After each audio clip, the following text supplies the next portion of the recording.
Today on Clubhouse Gas, we're joined again by friend of the show, Brandon Smith. Brandon, thank you so much for joining us. My pleasure. You're going to talk with us today about receiving, all right, and how to set up and basic stances for younger players. This is the basics of catching, and we're going to move forward. We're really proud to have Brandon here. He's an expert. He does a lot of teaching videos, and he's played all the way up to AAA, right? AAA, drafted by the A's out of high school. So that's today, right here on Clubhouse Gas.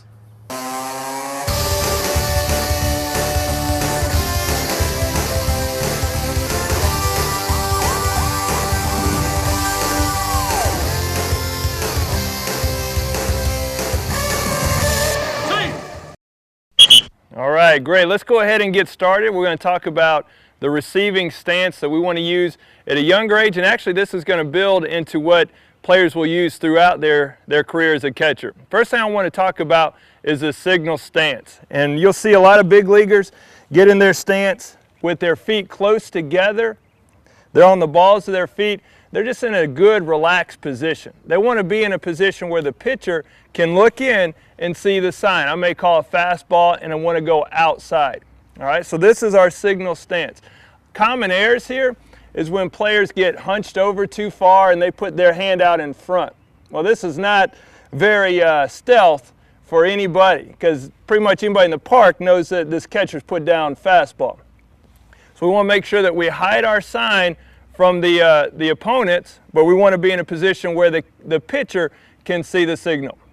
My glove is going to be off to the side where this third base coach is shielded, and the signal's back here close to the cup. Once we give the signal stance, the catcher needs to move into his receiving stance, and that's probably the most important stance for young players. Let me show you what that looks like. As I move out to the outside corner, I'm going to have my toes slightly angled out. And what this does is it allows my body to be in a position to sway to the ball or to move side to side. It also gives a wide, low target. Also at this point, we want to make sure that the glove is slightly out in front. Now, when catchers get too far out in front, they run the risk of getting hit by the bat on the back of their glove. When they get too close to their body, it makes it a little more difficult to see the ball as it's coming into the glove. But by being slightly out in front, we're in a safe place so that we don't get hit by the bat, and also we're able to watch the ball into the glove. So as a kind of a quick recap here, we want to be in a wide stance. We want to have the toes slightly angled out, and our tail, we want to sit down real low in our stance. It's important to give the pitcher a wide, low target. Now, once we've gotten our receiving stance to catch the ball, all we're going to do is get that big target out in front, and we're going to move to the ball just a little bit. One of the common mistakes you'll see young catchers make is that they'll work from their signal stance and just reach out at the ball. Now, by reaching out, by pushing out at the ball, that causes this to be a little bit rougher, a little bit harder pushing out, rather than what we want to achieve, what we want our catchers to do in our receiving stance by being wide. We want to more absorb the ball. So as it's coming in, I want to be soft in receiving this pitch.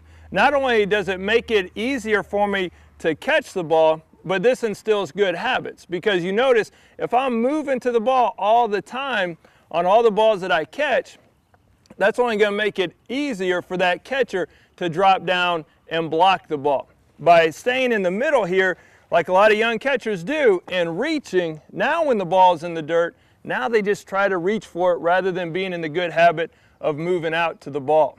So in review, we want to make sure that we go from our signal stance, where we're tight, got our knees in, we're on the balls of our feet, signals back in up against us, into our receiving stance, which is wider, our toes are pointed out, and our tail is down. The glove's out in front, and we're in a position where we can sway to the ball and move to the ball in a free, easy way to receive the ball. Another thing that we want to make sure happens as catchers receive the ball is that they turn the glove the right way.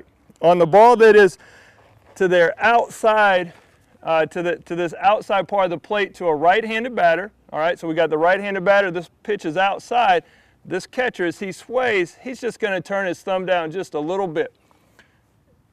Thumb turns down so that we catch the ball.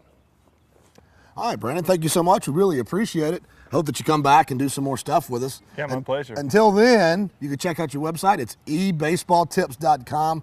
Some more great stuff. We're going to be working a lot with Brandon and he with us. So thank you so much. It's going to do it for us today. We'll see you right back here next time for another great edition of Clubhouse Gas.